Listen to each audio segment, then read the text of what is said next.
সাহেব বাজেট বক্তৃতা দিয়েছিলেন, তারপরই আপনি সীমিত সম্পদের মধ্যে সব মানুষকে বাজেটের আওতায় আনতে চায় বিএনপি সরকার। সেই লক্ষ্য নিয়ে বৃহস্পতিবার 9,38,000 কোটি টাকার বাজেট পেশ করেন অর্থমন্ত্রী আমির খসরু মাহমুদ চৌধুরী। সবার জন্য এই বাজেটে আপনারা লক্ষ্য করবেন, অ্যালোকেশন ওয়াইজ আমাদের এই সীমিত সম্পদের মধ্যে, সীমাবদ্ধতার মধ্যেও সকলের জন্য কম বেশি অ্যালোকেশন দেওয়া আছে, প্রোগ্রাম দেওয়া আছে।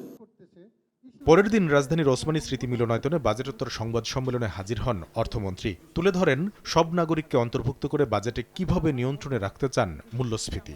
মূল্য নিয়ন্ত্রণ, বাজার নিয়ন্ত্রণ, পুলিশ দিয়ে, র্যাব দিয়ে, সরকারি লোকজন দিয়ে মূল্য কোনোদিন নিয়ন্ত্রণ হয় না। আমাদের একটা লং টার্ম প্রকিউরমেন্ট প্রোগ্রাম থাকতে হবে। ফর এক্সাম্পল, আমাদের জ্বালানি সিকিউরিটির জন্য আমাদের কমপক্ষে 3 মাসের জ্বালানি আমাদের নিয়ন্ত্রণে থাকতে হবে, আমাদের রিজার্ভে থাকতে হবে। আমাদের ফুড সিকিউরিটির জন্য আমাদের কমপক্ষে এরকম একটা সময় থাকতে হবে। ফার্টিলাইজার, সব কিছুতে একটা এই জায়গাটায় যদি আমরা প্রপার প্ল্যানিং এর মাধ্যমে, পে স্কেল গত 11 বছর বোধ হয়, তাই না, এরকম কিছু হবে। 11 বছর ধরে পে স্কেল হয় নাই, কিন্তু এদিকে তো ইনফ্লেশন, মূল্যস্ফীতি, কস্ট অফ লিভিং তো বেড়েছে, তাহলে সেই জায়গাটা তো আমাদেরকে অ্যাড্রেস করতেই হবে। আশা করছি এটার সাথে সাথে দুর্নীতিও কমবে স্বাভাবিকভাবে। তাদের যখন আয় বাড়বে, তাদের যখন জীবনযাত্রার মান একটু উন্নত হবে, নিশ্চয়ই দুর্নীতি কমার কথা। জানান কর্মসংস্থান সৃষ্টিতে গুরুত্ব দেওয়া হচ্ছে, বিনিয়োগ বৃদ্ধিতে রাখা হয়নি কালো টাকা সাদা করার সুযোগ।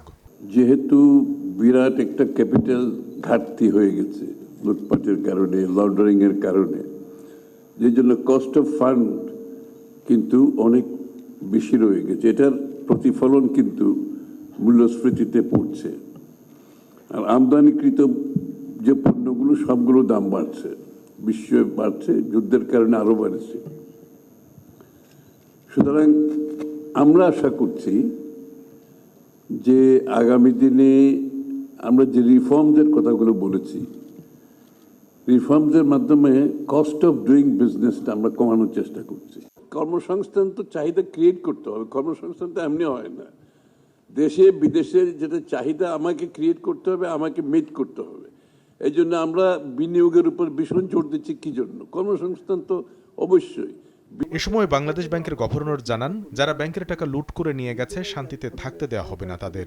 জানেন, আমরা যখন কাজ শুরু করি ব্যাংকিং সেক্টরের প্রায় 1/3 টাকা চুরি হয়ে গেছে আসলে। আর এই 35%, 36% এনপিএল দিয়ে আমাদের যাত্রা শুরু।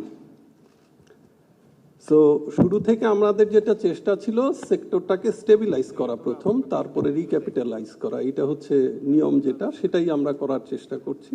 জ্বালানি খাতকে শক্তিশালী করতে বাপেক্সকে শক্তিশালী করা হচ্ছে বলেও জানানো হয় অর্থমন্ত্রীর এই সংবাদ সম্মেলনে। কামরুল হাসান সবুজ, সময় সংবাদ, ঢাকা।